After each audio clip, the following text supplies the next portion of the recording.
of the story or about my toxic husband. Please don't judge me harshly, because I also have a lot of flaws. Like, I am somebody that shouts whenever provoked. I can be happy at any time, but once provoked, I can shout for 1 hour or 2 hours. And once I finish shouting, I will push everything away from my mind and move on. But this is one of the flaws that my husband hated. He too can talk for hours, and it doesn't blend when both of us are talking and no one is listening. He's somebody that has a very hot temper, and he can raise his hand on you whenever his temper boils up.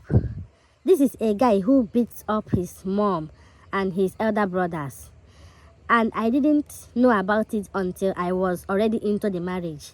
That was when I found out that he been beating his mom and his sibling, and he had been fighting his father. And I was wondering, if he could do that to his own mom, who am I? It made me try to reduce the way I talk too much and reduce my hot-temperedness, just so as not to provoke him to lay his hands on me. So after the money was given to us by my brother, he started making plans on how to start business with it. But I myself wanted to have some part of the money to do something for myself, but he wasn't hearing it. He convinced me that with the money, his brother will help him import some goods, which he will be selling in his brother's shop until he makes double profit. Then with time, we can grow from there. I agreed, since there was nothing I could do. I stayed there and continued managing my life the way I used to, until after 1 month, he came home looking sad. I asked him what happened. He said that the business he put the money into did not work, that the whole money is gone. I was shocked, because I had not collected even a dime from him. When I tried to, he didn't give me a dime from the money. And then I asked him what happened. He said the person he gave the money told him that he's going to help him import some shirts, some male shirts, so that he could sell. But at the end of the day, he said the ship sank on the river and the whole money is gone. I couldn't believe it, and I didn't believe it. I asked his junior brother, and he said he didn't know how everything happened, but it might be true. I was shocked, because in my mind, I knew that he was lying, that he must have finished the money, because I noticed he bought new perfumes, new shirts, new shoes, and every one of it quality, without buying anything for me. All he ever bought for me with the money was, sometimes he comes home bringing shawarma for me. That was all. And one time he gave me out of the money to do my hair, which was just once. I was shocked and disappointed. So when we tried to argue about it, I was asking him, what should I tell my brother now? Because he has been asking me how far, if the business has started. It led to a big argument, and before I knew it, this guy hit me on one of my eyes. I couldn't even scream or shout, so that I will not attract neighbors, because there were nearby flats around our house. The brother was the one who came to separate us.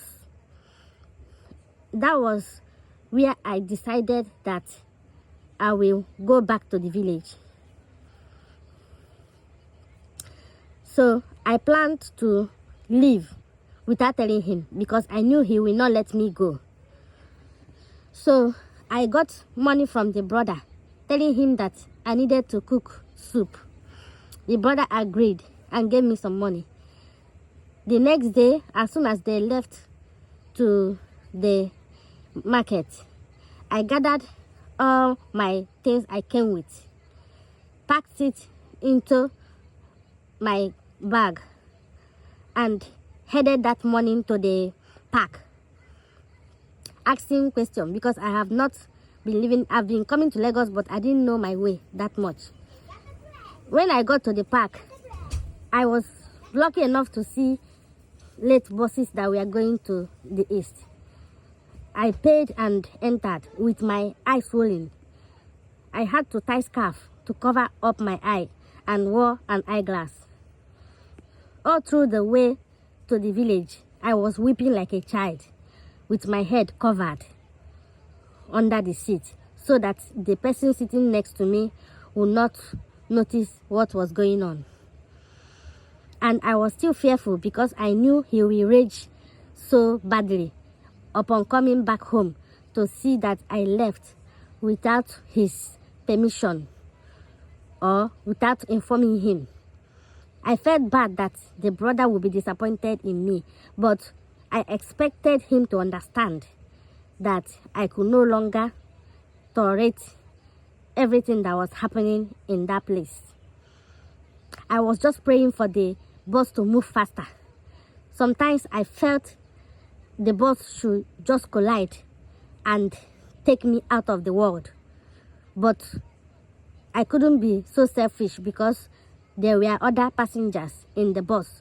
Some of them were couples, laughing and smiling. Some were going for businesses. There were also children in the buses.